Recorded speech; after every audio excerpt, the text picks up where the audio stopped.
isso aí, galera. Aqui é o João do canal Nerd Rubio e hoje a gente vai conversar com ele, o Eberson Lopes, do canal Fluxo 88 e Paulo Corrêa. E nós vamos falar sobre o quê? O quê, Rubio? Não, vocês viram aí o título e eu não vou falar nada para vocês. Vocês têm que adivinhar. Brincadeira, brincadeira. Hoje nós vamos falar dessa HQ. Mirage, Causga Água, número 1, o frasco. E o que é essa HQ? Bom, eu ganhei de presente dos meus amigos aqui. Primeiramente, eu quero agradecer demais o presente. Vocês são muito gente boa. Gostei pra caramba. Eu vou guardar com todo carinho. E eu li a HQ, é muito bacana.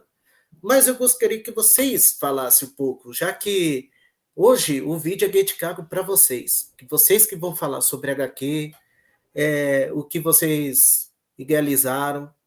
Começa primeiro, como é a história? Como é essa história, HQ?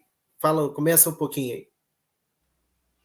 Bom, primeiramente, posso me apresentar para a galera do seu Apresente-se. conteúdo aí do seu canal me conhecer?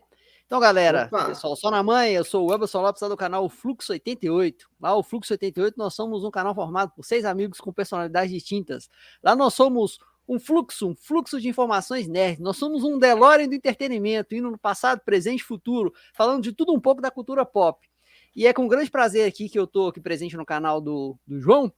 Ele me convidou para falar da minha revista, essa revista aqui, ó. Minha não, né? Minha não, nossa, né? Minha e do Paulo Corrêa, meu amigo que tá aqui, ó. Que é essa revista aqui, Mirage, o Caos da Água. Que, na verdade, ela é uma distopia, né? Que fala de uma possível guerra que vai acontecer daqui a uns 30, 40 anos.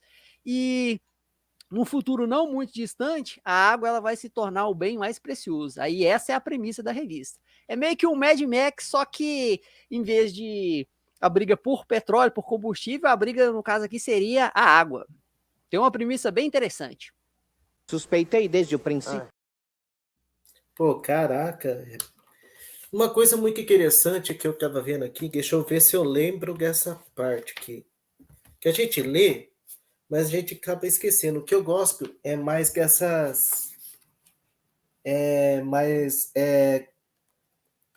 essa cidade pós-apocalíptica. Cara, é muito da hora. Eu também trouxe algumas imagens que você mandou para mim. Essa aqui é a capa, né? Os créditos iniciais. Os créditos iniciais do pessoal. E você reparou qual cidade que é essa, né? A gente não fala o nome, mas deu para você ter uma noção de que cidade que é, né? Eu entendi sua referência. Paulo, apresente isso aí para a galera também. Fala um pouco sobre a HQ também.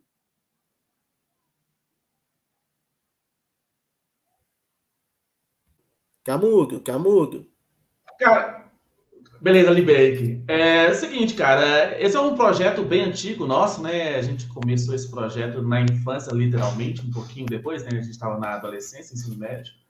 E a ideia partiu principalmente dos pós-apocalípticos, que eu sempre gostei, Mad Max, Cyborg, Soldado do Futuro. Na época ainda não tinha The Walking Dead, né? Foi antes que a gente criou esse universo, mas é uma ideia antiga, é uma ideia que parte do pressuposto que o novo conflito mundial ele é inevitável, ele vai ocorrer em algum momento, e na época a gente previu que seria pela falta d'água, que era um recurso, né? Um recurso muito importante, que sempre houve escassez em algum lugar. Hoje, por exemplo, a gente tem escassez grande na Europa, só não se fala tanto por causa da tecnologia que eles possuem, né? Então eles conseguem se virar bem com isso, mas se encontra também escassez na África, na América Latina e em outros lugares.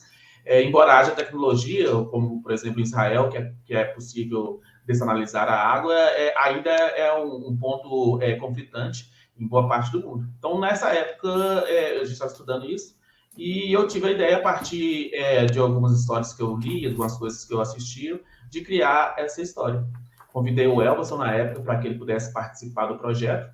A gente fazia um curso de roteiro juntos, ele estava desenvolvendo a habilidade de desenhar e eu já era roteirista. Então, a gente trabalhava com funções distintas até um dado momento em que ele assume a parte do roteiro também, e a gente passa apenas criação de personagens e buscar artistas profissionais para poder dar prosseguimento ao trabalho. Então, basicamente, o que a gente fez durante o início da história foi esse.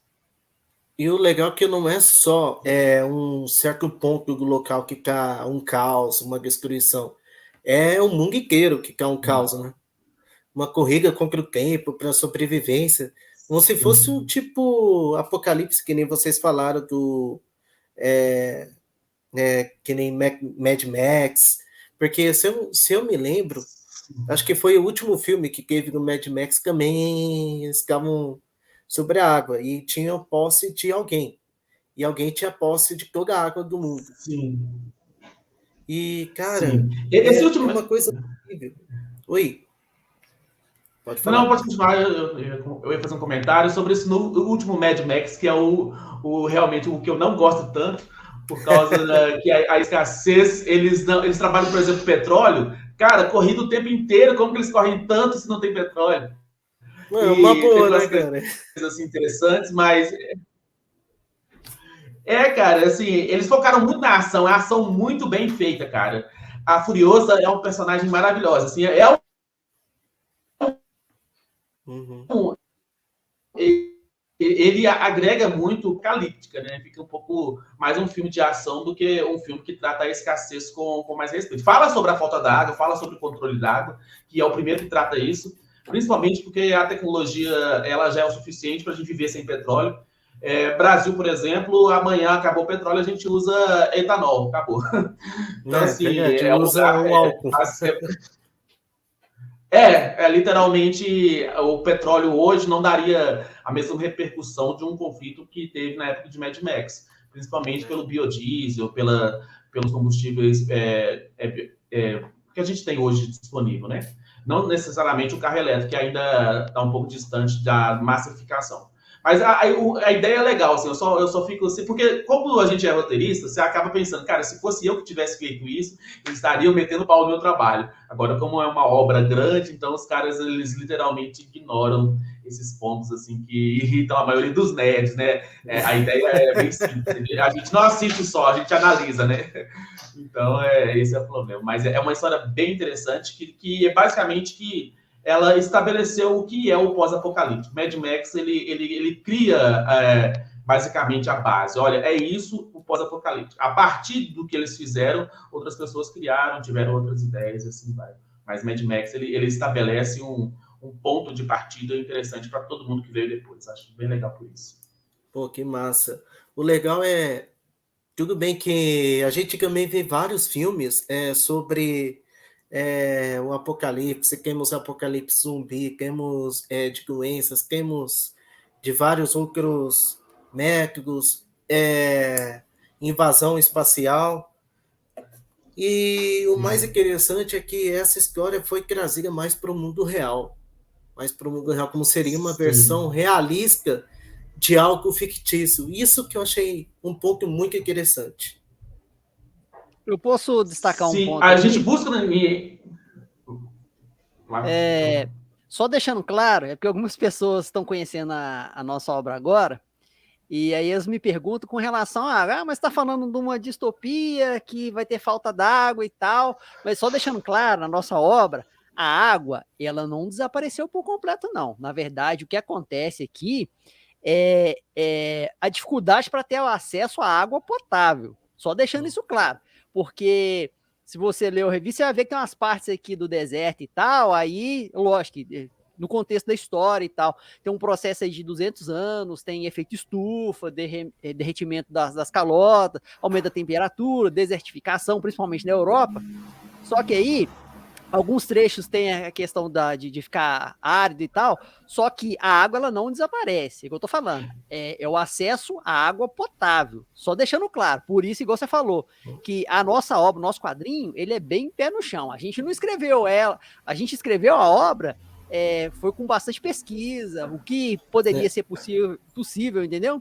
Então, é uma obra que realmente ela é muito pé no chão, entendeu? Sim, Só por isso que eu achei interessante o modo bem realista, porque porque a água do mar é uma água muito difícil de consumir, muito difícil de hidratar para consumir, não é fácil. E uma hora, queira ou não, a água potável pode acabar estando mais escassa no futuro distante, quem sabe? Mas é bem Uma coisa interessante. que eu gosto sempre de dar de exemplo. Opa, pode. Eu sempre dou exemplo dos rios que a gente tem nas cidades. Por exemplo, aqui em Belo Horizonte, a gente tem o Rio Arruda, a gente tem o Tietê em São Paulo. Há 100 anos atrás, ou um pouco mais, você poderia beber água nesses rios. Hoje é impossível.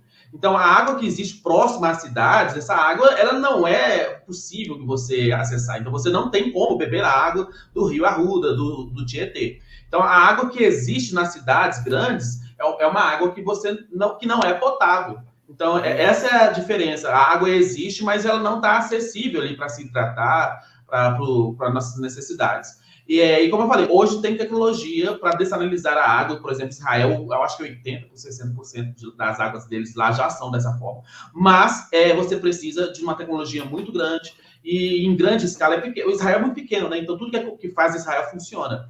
Aí você vai pensar num país do tamanho da Índia, da China, já é outra coisa. Então, assim, tudo que a tecnologia que tem hoje, embora ela seja bem desenvolvida, ela é voltada para países, para cidades menores. E aí entra esse grande problema de massificar toda a tecnologia, que a nossa história trabalha também, não tem como. Não, sim, claro, com certeza. Bom, vou mostrar aqui umas imagens aqui para a galera poder ver um pouco, sentir aquele gostinho, como que é a HQ.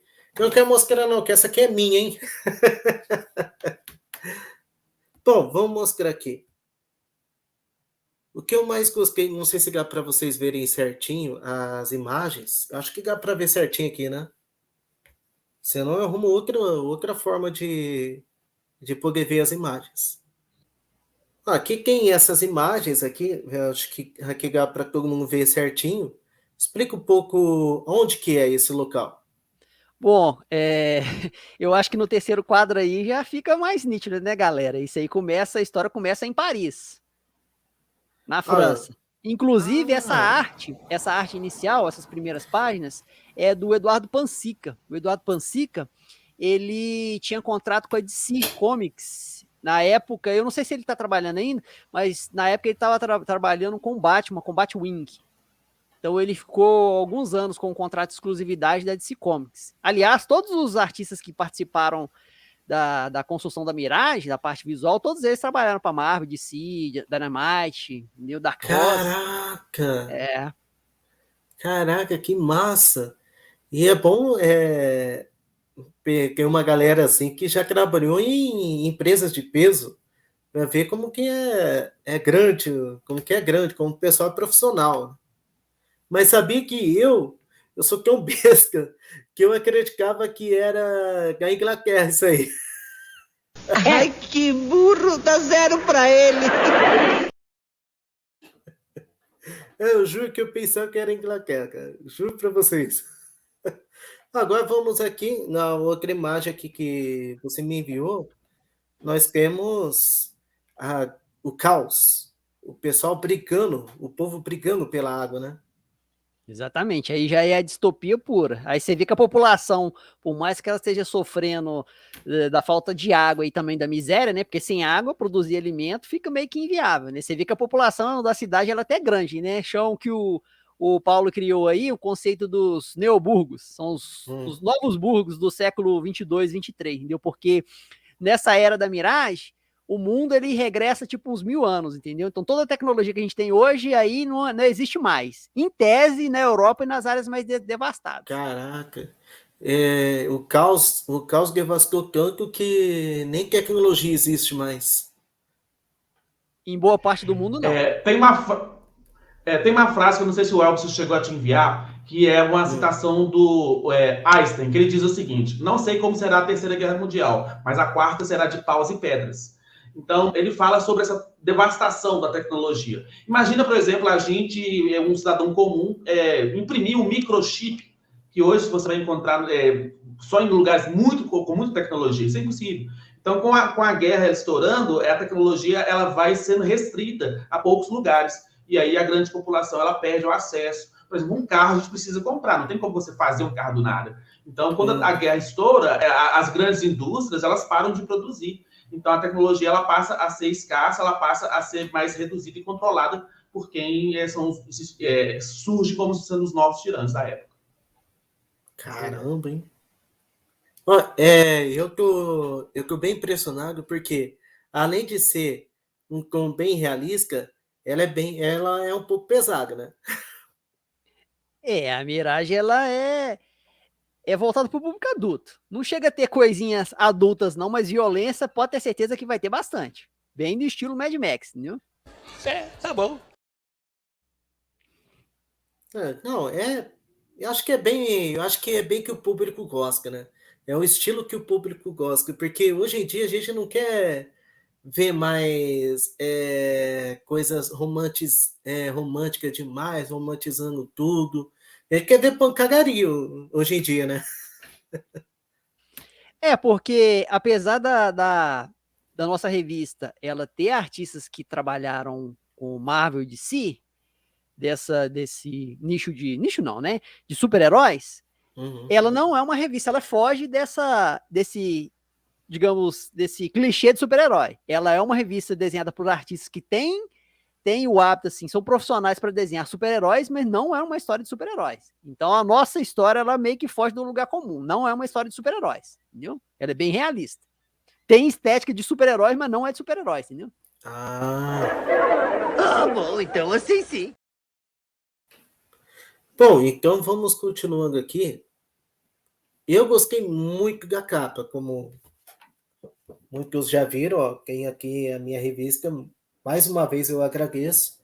E eu gostei pra caramba da capa, porque ela já traz a mensagem que querem passar na HQ.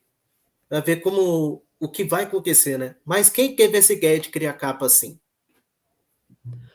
A ideia da capa, eu pedi para colocar essa Rosa dos Ventos. Só que o conceito dessa Rosa dos Ventos, quem criou foi o Paulo. Paulo, explica para ele qual que é o conceito da Rosa dos Ventos. Fala que é tua, Tafarel. Bom, a ideia. Vamos lá. A ideia em si era que a Rosa dos Ventos ela significasse miragem, o caos da água. Então, primeiramente, a Rosa dos Ventos, com essa engrenagem, a Rosa dos Ventos sem a indicação do norte é um símbolo universal do caos.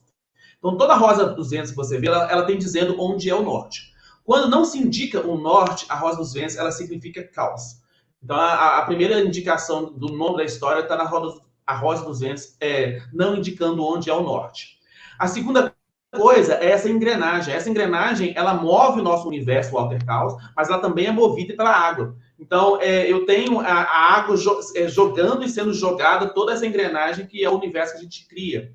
E essa cabeça de boi seca, ela significa a seca, né?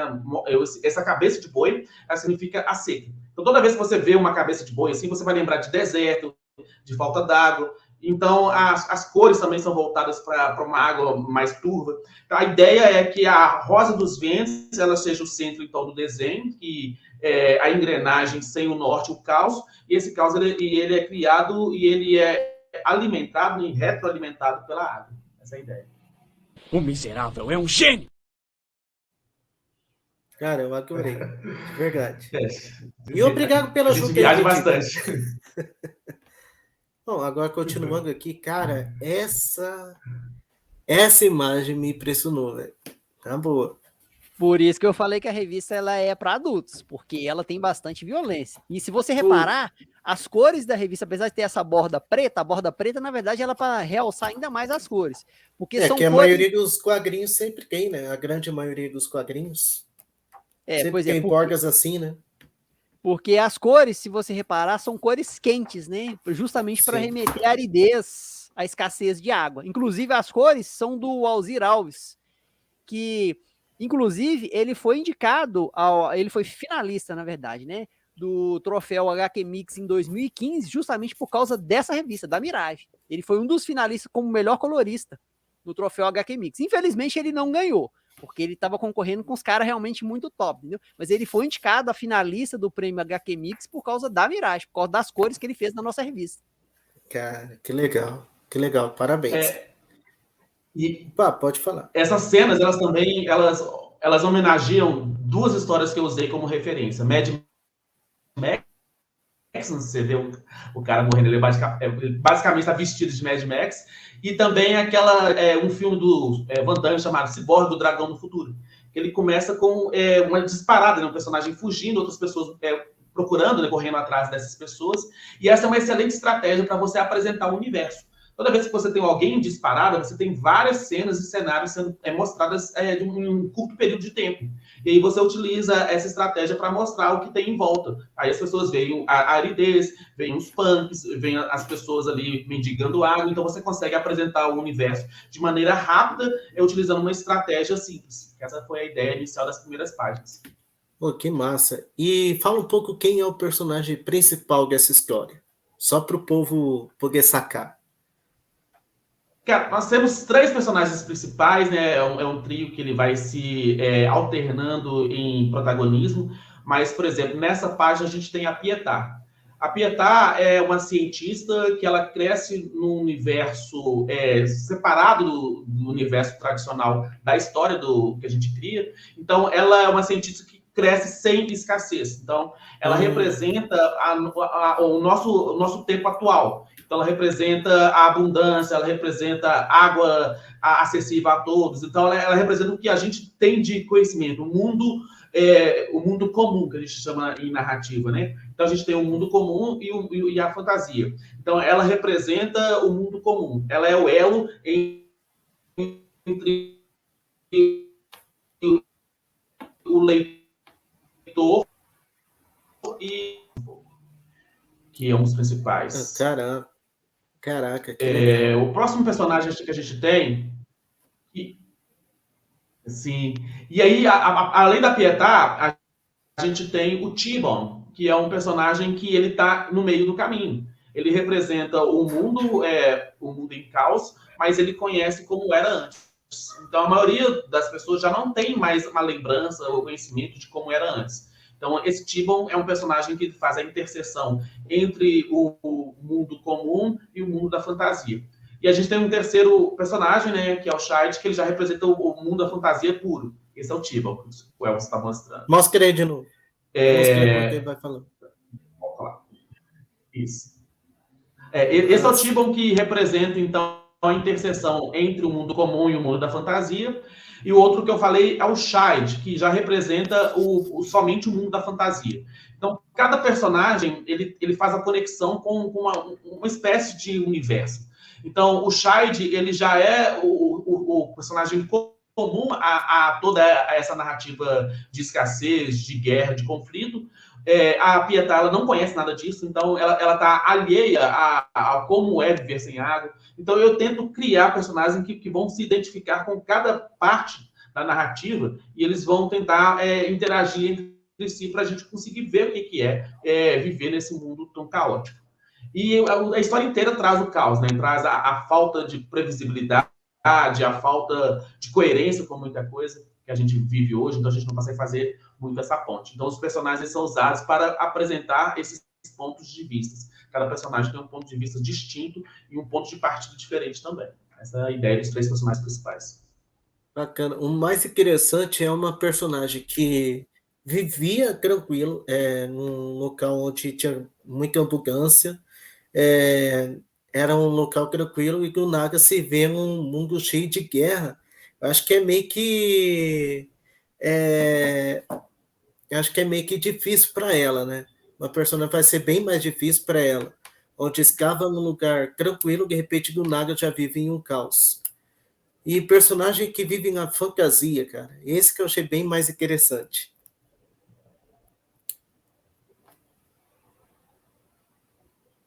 Aqui agora tem essas imagens. Sim, porque para ele, por exemplo, o roubo, para ele...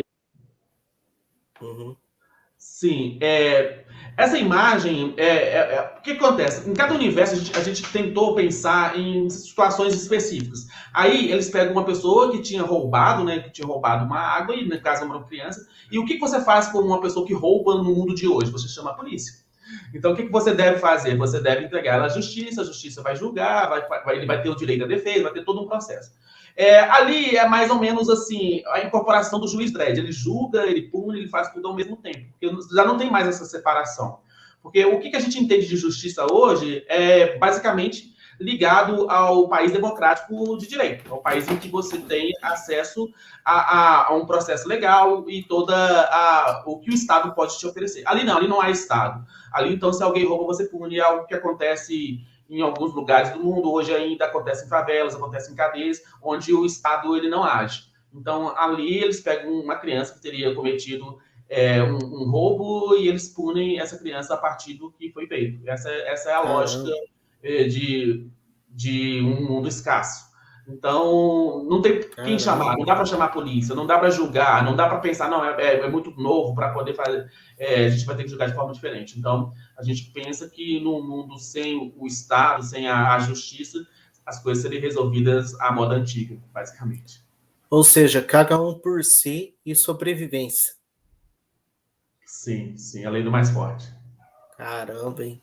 Não, eu imagino como isso seria no mundo real. Eu acho que seria muito pior. Eu acho que, na realidade, seria um caos muito pior. Nem falando muito da falta da água. Mas se um dia, vamos supor que que a tecnologia acaba acontecendo algo e, pum, acaba a tecnologia. Vai virar um caos. Com certeza o mundo vai virar um caos e vai ser muito pior do que até mesmo idealiza nas HQs e teorias. Sim, concordo. É um futuro provável, né, cara? Eles vão se organizar da maneira mais brutal possível, infelizmente. Para mim, isso é a descrição de um futuro possível. Que muita gente fala, pode acontecer isso, aquilo, não sei o quê, mas eu acho que um futuro assim é mais provável. Na verdade, igual o Paulo falou no início da live, na verdade, é um futuro que já está acontecendo, né? Que se for olhar a questão de escassez lá na Europa, isso não só na Europa, como em algumas partes do mundo, já está acontecendo aos poucos e a gente não está percebendo. Na verdade, é essa, né? Isso é verdade. Bom, agora vamos ver essas imagens aqui. Cara, a doutora está escapando de um monte de gente. Ela se vê no local onde quem é leigo mais forte. E ela não era acostumada com isso. Imagina a merda que isso aí vai dar. Sim. Ela tá fugindo, né? Nessa cena, ela tá fugindo e tem um personagem que tá protegendo ela. Então, esse personagem, ele foi incumbido de levar ela de um ponto A até o ponto B e ela tem que transitar por esse universo pela primeira vez para que ela chegue aonde ela tem que ir, né? Porém, a ideia central seria que ela tá levando uma solução, né? Para todo esse conflito e que é uma solução científica. Então, ela é parte da solução do problema central da história. Então, ela está sendo protegida pelo Brian, que é o que está correndo atrás dela, e ela tem que levar esse frasco até o próximo ponto. E a ideia é que, se ela conseguir fazer isso, ela vai trazer o alento todo que a sociedade precisa. Então, é um personagem muito importante e a ideia também daquela salvação simples e mágica, assim a gente resolve tudo. Então, ela traz essa esperança para a história, e ela representa isso na narrativa. Ela traz uma esperança, mas você sabe que é algo demorado e que difícil de acontecer, na verdade, né? Mas é mais igual como está hoje em dia. A gente precisa de uma esperança. Sim, sempre. É verdade.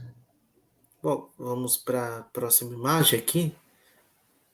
Bom, deixo na fala de vocês aí. Elvis, comente?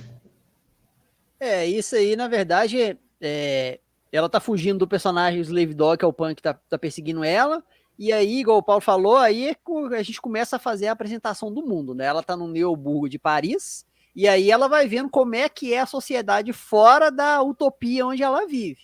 Então lá ela vê as atrocidades, porque tem um menino que é capturado porque ele roubou uma caneca de água, que na verdade nem é uma caneca de água pura, é uma caneca de água contaminada, mas ainda assim tem algum valor.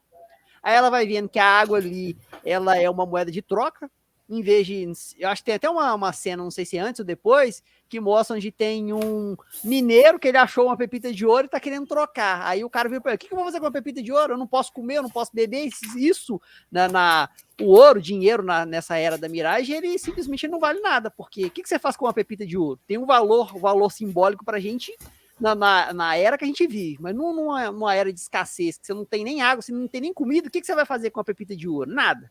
Entendeu? Então aí ela vai apresentando o universo, ela vê as atrocidades, vê o pessoal igual animal, porque achou algum resquício de água dos esgotos, e eles estão consumindo aquela água, entendeu? É um negócio bem viajado, mas pensa o seguinte, quando você tá com...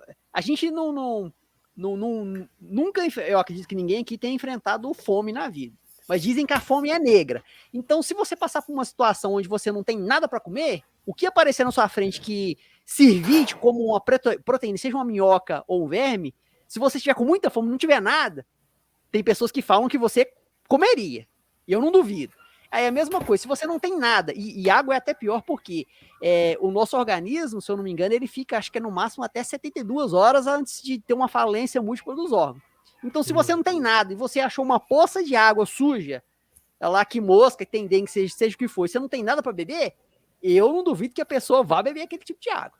A pessoa então, não perde o tempo. A pessoa exatamente. quer sobreviver de qualquer jeito. Isso. Aí ela vai à medida que ela vai fugindo dos perseguidores dela, que vão tentar pegar o artefato que supostamente resolveria a crise de água, ela vai conhecendo a realidade do mundo que ela não está acostumada, porque ela vive numa sociedade, digamos, utópica, que é diferente de tudo que tá fora desses muros. Aí ela vai vendo as atrocidades desse mundo pós-apocalíptico. Aí nessa cena aí, por exemplo, aí tem a questão que eu falei, que eles estão consumindo uma água que é totalmente imprópria para o consumo, remetendo aquilo que eu falei. A água no nosso universo, ela não acabou. Acabou o acesso à água potável. Se a pessoa quiser beber água do Tietê Arrudas, provavelmente nesse universo ela vai ter acesso. Só que se ela beber, a gente não sabe se amanhã ela vai estar viva. Então. Eu acho que a água do Tietê é perigosa, porque se você beber, pode até virar um mutante aí. Possivelmente. E ainda tem, não sei se você reparou, na cena anterior, onde o menino ele é julgado. É essa aqui, né? Eu acho que essa aqui que é a imagem que essa você é da água falou dos esgotos. Mas na cena anterior, onde o menino está sendo julgado, depois que ele é condenado, ele vai ser expulso do Neoburgo. Aí eles começam a gritar Micobas, Micobas. Os Micobas, na verdade, no nosso universo, são pessoas que sofreram mutações por causa da radiação. Então, se eu não me engano, né, Paulo? Micoba então vai ter mutantes. Micoba é o nome da bactéria, acho que da lepra, não é isso, Paulo? Caramba, me corrige aí. Micoba é o nome da bactéria, o nome científico da bactéria da lepra. É isso mesmo. Então literalmente eles é uma adaptação do nome, né? É uma adaptação do nome. Ai, que nojo! Qual é, cara? Deixa de ser nojento! Desculpa, eu gosto de colocar memes, então não liguem. Não, tranquilo. Fica legal. Fica legal. Então aí, a punição, igual o Paulo falou, como não existe mais Estado aí, eles resolvem, fazem justiça com as próprias mãos. Então o menino ele foi condenado a ser expulso do burgo do Neoburgo de Paris, e ele vai ser jogado no deserto. E no deserto quem que vive? São os Micobas, que são como se fossem os mutantes, que provavelmente vão comer ele, sei lá, vão fazer alguma atrocidade com ele. Que para sobreviver ainda mais se tornar canibais, né? Exatamente. Caramba. Cara, você falou sobre Opa, pode falar. Você falou sobre o paralelo que a gente tem com a realidade, e a gente pode comparar um pouco com as cadeias e as favelas. Então, você tem um tribunal do crime nas favelas, em que uma pessoa, por exemplo, que comete um roubo, um assalto ou um estupro, ela é punida pelos criminosos da região. Ou na própria cadeia. Quando você chega lá, eles pegam a sua capivara, né, o seu processo, e leem. Se você tiver cometido um crime que eles consideram como sendo furo do crime, talvez estupro, ou tomar a boca do outro cara, esse tipo de coisa, eles já são punidos ali também. Então, hoje a gente encontra essa ausência do Estado, a gente encontra soluções para resolver problemas de conflitos em relação a encontrar também esse universo que a gente cria. Então, onde há uma lacuna, uma ausência de poder estatal, sempre surge uma forma Você seguir para vocês verem. Tal de resolver essas mesmas coisas. Essa é a ideia. Você seguir para vocês verem. Esses aqui que são os mutantes desse mundo, né? Não, na verdade, nessa primeira edição, os Mikobas, eles não aparecem. E, na verdade, são pessoas também que sofrem de problemas congênitos, problemas de radiação, pessoas que ainda estão dentro do Neoburgo de Paris, que até esse momento não oferecem risco, não oferecem risco de atacar os outros, igual os Mikobas, que os Mikobas, eles já como se fossem, já perderam a humanidade deles, entendeu? É que nem o vírus zumbi do The Last of Us, né? Pensa um pouquinho no universo de Duna.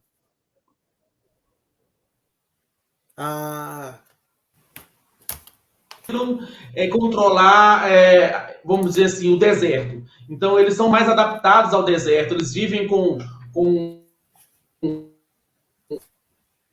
uma atadura ali que vai poder proteger do sol, eles conseguem viver com menos água. Então, são pessoas mais adaptadas ao deserto. E são algumas que foram expurgadas, ou seja, eles foram expulsos dos burgos ou tiveram que fugir, e aí, naquele cenário desertificado, eles conseguiram se adaptar melhor. Então, eu lembro mais de Duna nessa parte ali. O The Last of Us, não, você já tem, é um zumbi diferente, é um zumbi com outra origem, né? Esse não chega a ser um zumbi, ele tem consciência, mas é como se fosse um árabe ali, como é que chama aqueles caras que a gente tem no Oriente Médio lá que usam turbante azul? Tuaregs, homens azuis. A gente usou como referência? Isso, é como se fosse uma espécie... Não necessariamente os tuaregs de hoje, mas como se fosse uma tribo adaptada àquele cenário, àquele universo específico. Essa é a ideia. Cara, que bacana. Eu gostei muito mais que essa imagem, que ela imaginando como ela tendo uma visão de como é o mundo que ela vive, né? Você seguir aqui para todo mundo ver. Mas, cara, foi super interessante. Exatamente. Ela tá voltando ali no tempo em que ela foi criada. Isso mesmo. Ela é criada num oásis, né, tecnológico e de água. Então, onde ela é criada, você lembra daquele... Tem um filme do Schwarzenegger? Vocês lembram do Stallone? Em que ele tá ali num lugar tudo bacana. Aí os caras embaixo deles comem ratos, comem um monte de coisa. Como é que é o nome desse filme? Sim. Que basicamente é o que a gente tem. A gente tem um universo bem bacaninho ali na superfície, e aí debaixo... Demolidor com Wesley Snipes. Você tem os caras que... O Demolidor, isso aí. Isso. Isso. Caramba. Exatamente, Demolidor.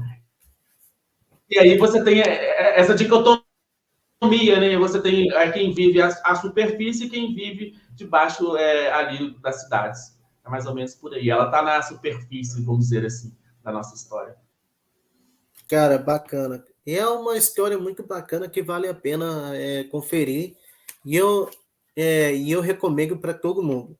E antes de falar de mais uma pergunta que eu quero fazer, vocês pretendem fazer uma parte 2? Vocês pretendem fazer uma outra HQ? A ideia é essa, né? Porque, na verdade, essa parte 1 de 3, porque aí o roteiro ele não tá completo. Porque a ideia inicial, cara, seria... Originalmente, essa primeira edição era uma edição de 88 páginas. Por causa de... Que, ó, isso aqui, o Pix, dinheiro, a gente conseguiu fazer só as 32 primeiras páginas. Mas esse roteiro...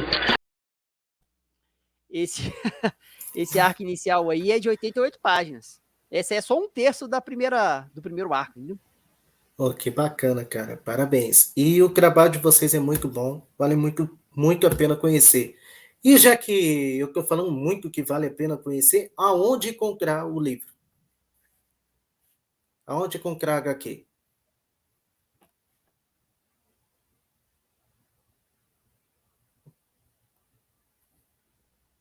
Seu microfone tá mudo, Paulo. .br. Eu abri. Agora voltou? Voltou. Inicialmente, você pode procurar... Voltou, né? Ok. Inicialmente, você pode procurar no site mirage.arte.br, você vai clicar em loja, lá você vai ser direcionado a todos os links que você pode encontrar a revista. Você pode encontrar no onde a gente tem um projeto lá também. E aí, o Catarse, por exemplo, ele está a R$15, eu já envio por esse valor, e no Mercado Livre ou na Amazon sai a R$7, mas aí o frete é por conta do leitor, né? Então, fica essa diferença. Mas você encontra em todas as principais plataformas disponíveis hoje online, para poder fazer Pô, que massa. a compra da revista. Vou até acessar o site aqui para mostrar aqui para vocês. Vou até acessar aqui e eu tenho que mostrar, com certeza, vocês merecem. Valeu. Esse aqui que é o site, né? Não sei se dá aqui para vocês verem. Cara, legal, show valeu. de bola. Ó, indo para a loja. Isso. E nós temos aqui a loja, onde vocês conseguem... Aqui é o cartaz para apoiar, né? E aqui vocês conseguem comprar na Amazon, Mercado Livre e versão digital. Que da hora, cara. Aí tem a versão em inglês também, viu, galera? Só que aí é só a versão digital. A versão em português tem a versão impressa, que é essa que a gente está mostrando aqui. E a digital tem a versão também em português e a digital tem a versão em inglês. O último aí, versão Kindle em inglês. Para quem quiser ler inglês. Pô, que massa. Para quem manja de inglês e queira falar inglês, é só comprar em inglês. E vocês não têm versão japonesa? O Chapolin, ele quer ler japonês. Ele entende bastante japonês, então ele quer ler com vocês. Matsumoto.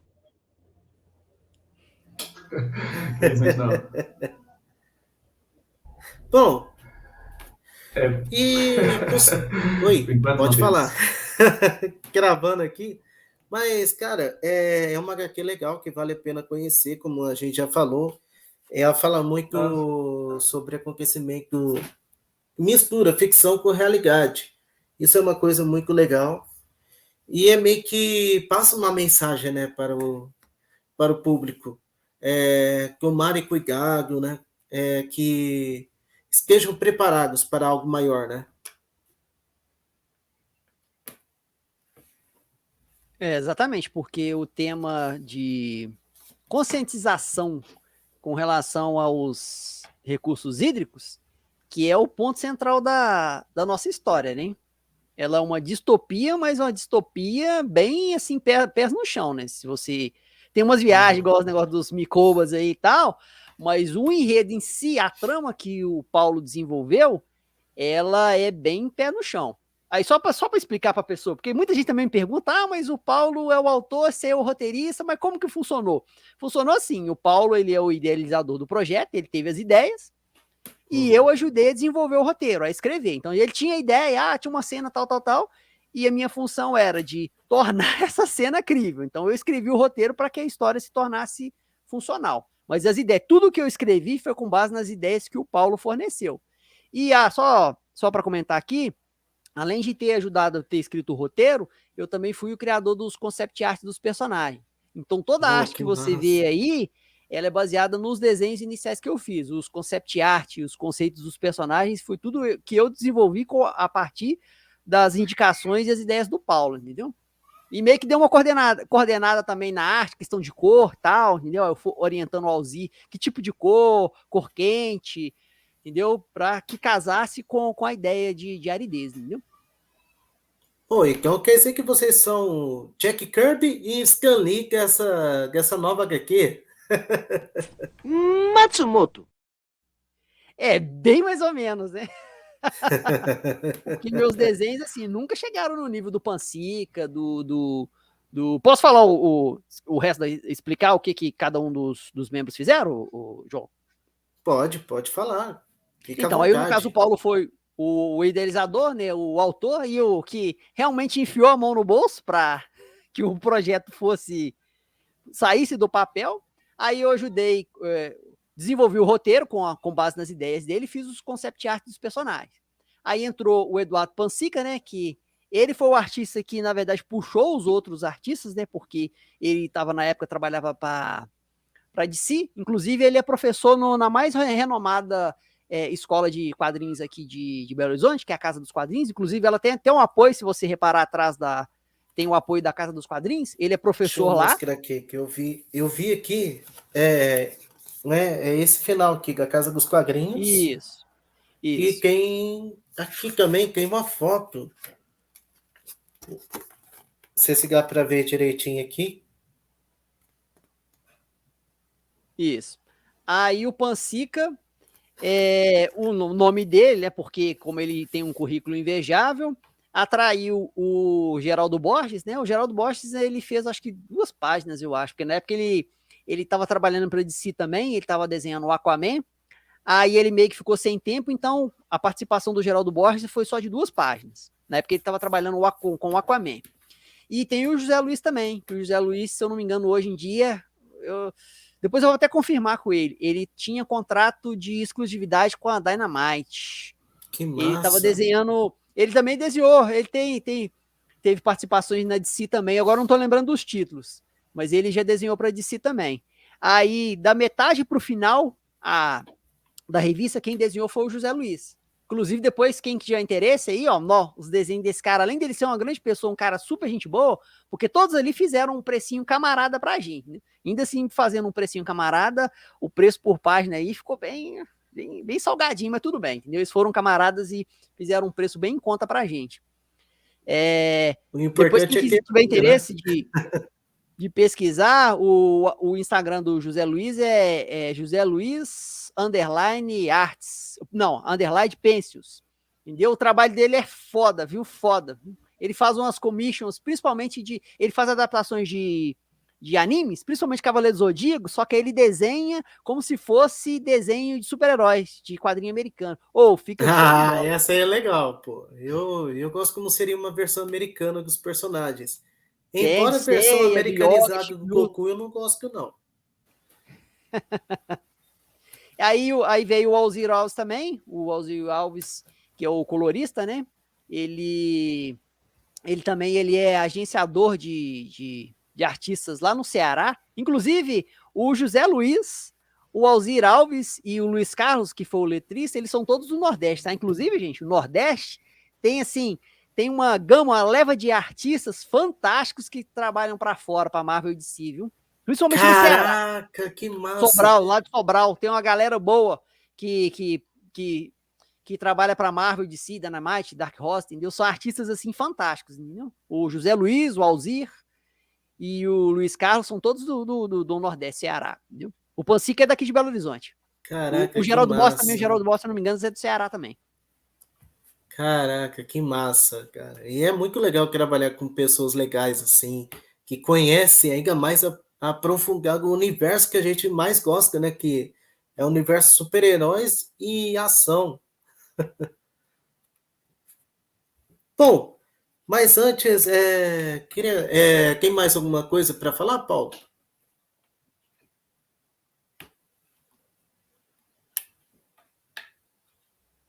Seu microfone tá fechado, Paulo. Tá fechado.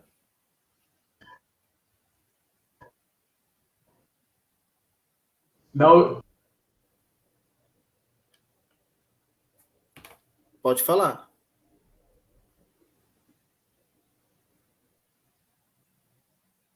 Internet caiu? Eita.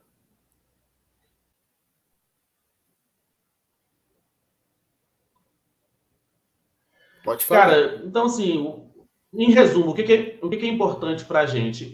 Primeiro que a gente consiga divulgar essa primeira parte, para que a gente consiga levantar financiamento para a segunda parte e terceira e dar continuidade.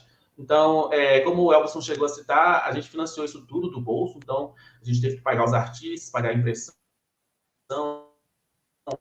pagar tudo que a gente ainda tem, para que a gente consiga levantar mais dinheiro, para a gente conseguir continuar a produzir, contratar os artistas de alta qualidade, poder imprimir mais edições, poder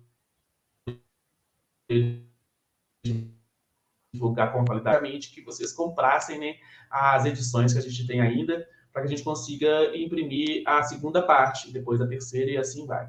O ideal para a gente é que isso, as edições com as edições atuais. Então, se a gente faz a segunda parte com o que a gente vendeu da primeira, e aí a gente faz a terceira parte com o que a gente vendeu da segunda. Então, o que eu gostaria de falar sobre a revista, e se vocês continuarem apoiando o projeto, ele vai sim ser levado à frente, mas a gente precisa dessa verba, que realmente é um investimento muito alto. E aí é isso. Boa. Gostei bastante aqui, seu tempo, né, disponibilizado para poder falar sobre um projeto praticamente desconhecido. Então, é arriscado, é bom ver o que o cara está fazendo. Então, essa é uma oportunidade que a gente está tendo agora. E isso é outros youtubers abrindo esse espaço para a gente. E isso é maravilhoso, porque a partir daí as pessoas vão poder nos conhecer, vão poder apoiar o projeto, vão poder fazer Com certeza. com que a gente consiga produzir em alto padrão, que foi o que a gente sempre sonhou. Então é isso, gostaria de agradecer esse espaço. Boa, boa. E lembrando, galera, que o link da loja está aqui na descrição do vídeo e vou colocando durante a estreia aqui para vocês irem vendo, hein? E quem tiver interesse, vai lá no site da loja e compre lá, porque eu não quero dar o meu, não. O meu é o meu, hein? E também lembrando que o canal do Eberson, o Fluxo 88, que é um canal super bacana, que fala também de nostalgia e cultura pop, está no link aqui na descrição do vídeo. Vale a pena conhecer e apoiar também. Bom, suas considerações finais, meus amigos. Começando com o Eberson. Começa aqui as suas considerações finais. Então, galera, só tenho que agradecer ao João pela oportunidade de falar aqui no canal dele, apresentar o nosso trabalho.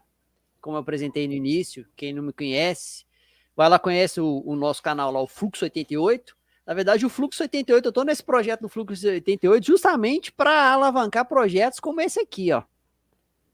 Porque eu desenho também, não tão bem igual os artistas aqui presentes aqui, igual o Pancica, o José Luiz e tal, mas eu escrevo, tem projetos literais também. Então, a minha ideia é de ganhar alguma relevância no YouTube, como influencer de cultura pop, principalmente quadrinhos, justamente para depois financiar e alavancar projetos como esse aqui, projetos de quadrinhos e de livro. Então, não é querendo fazer o meu jabá não, mas já fazendo, esse aqui, gente, ó, se vocês tiverem a oportunidade de pegar essa revista aqui é uma revista de qualidade, ela não perde nada para revistas de Marvel e DC, até porque os artistas que trabalharam nela, todos já trabalharam para Marvel, DC, Dynamite, todas essas grandes editoras americanas. Então, pelo menos em termos, eu não posso falar pelo roteiro, porque aí vocês têm que conhecer a história para falar se ela é boa ou não. Mas em termos, pelo menos, de arte, isso aqui, ó, se colocasse um DC Comics aqui ou Marvel Comics, o povo ia comprar sem pensar duas vezes. Se fosse deles, o povo já ia comprar, sem dúvida. Exatamente. Com certeza. Mas vale a pena conhecer uma HQ melhor. O que a gente precisa agora é justamente ganhar um pouco mais de relevância para que esse projeto ele vá para frente, porque não é querendo me gabar não, mas é uma história de relevância, é uma história que tem tudo a ver com o que está acontecendo no mundo hoje, é bem possível, é uma distopia, digamos assim, uma ficção científica meio, bastante pé no chão, entendeu? Foge desse clichês de super-heróis, tem estética de super-heróis, mas não é uma revista de super-heróis, é um quadrinho adulto, até porque, como foi mostrado aí durante o vídeo, a live, tem bastante violência, entendeu? Então o tema é adulto, mas é um tema pé no chão, entendeu? Então tem artistas fantásticos. Quem quiser dar oportunidade pra gente, como o Paulo falou, a revista está presente na Amazon. Aí na Amazon você pode encontrar a revista, tanto ela física quanto ela na versão digital. A versão digital é até mais barato, viu, gente? Mas você comprando ela física ajuda mais a gente, e querendo ou não, a graça é você ter a revista, né? Porque aqui o papel e tal, entendeu? E eu prefiro a digital, entendeu? O livro também eu prefiro ter, a digital não, prefiro impresso. Eu prefiro ter a revista ou o livro impresso, porque pra você colocar na sua estante lá, quem gosta de colecionar, você ter o impresso, nada se compara. Porque o digital, ele realmente.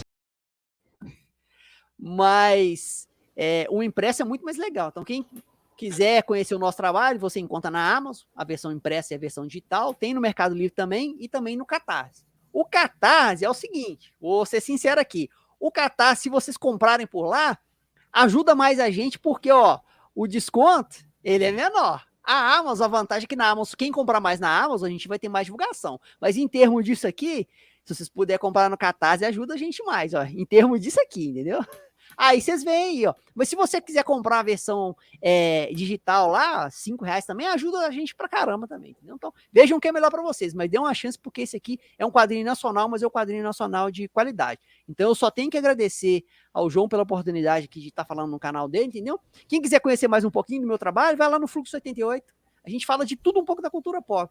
E esse mês a gente tá falando bastante de quadrinho, entendeu? Inclusive, semana passada saiu um vídeo falando sobre a Heavy Metal, sobre a animação da Heavy Metal baseada na revista. Na semana retrasada saiu sobre a Metal Hurlant, não sei se você sabe, a Metal Hurlant é uma revista francesa que influenciou uma gama de coisas no cinema, quadrinhos, anime. Inclusive, amanhã sai um vídeo de quadrinhos também, falando do Wolverine, tá? Então vocês conferem lá, o Fluxo 88, tá? Show de bola, cara. E é bom a gente conhecer um pouco mais dessas histórias, cara. Conhecer mais histórias, não porque é feito por brasileiros, mas é porque a gente precisa conhecer histórias um pouco diferentes e que são são pé no chão e muito legais. Porque já que o povo reclama tanto, vamos conhecer a história aqui dos quadrinhos do Fluxo 88, pô.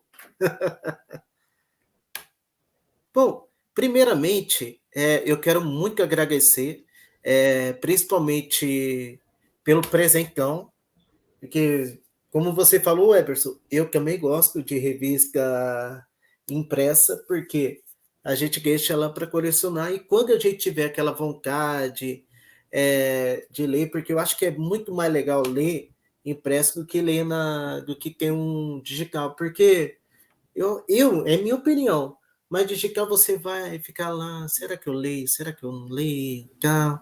Mas aí você vê, ó, já tá aí na estante, vai assim, vou pegar um pouquinho e vou ler. É mais ou menos desse jeito. Mas ainda assim, eu quero agradecer não só pelo presente, mas pela oportunidade de estar falando com vocês também. E vocês são um pessoal gente boa e vale muito a pena conhecer a revista. Vão lá, galera, deixa aquele apoio. Paulo, considerações finais? Cara, é isso, né? Basicamente,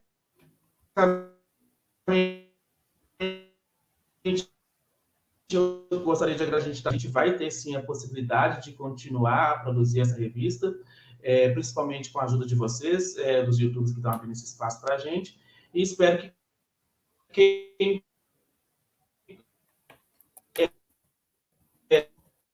tenha um tempo legal e agrade ao nosso público de maneira geral. É isso. Muito obrigado. Valeu. Valeu. E galera, lembrando que o link da compra e o link do canal do Fluxo foi aqui na descrição. Mais uma vez agradeço pela presença de todos vocês aqui no vídeo. Forte abraço, valeu, tamo junto, fui.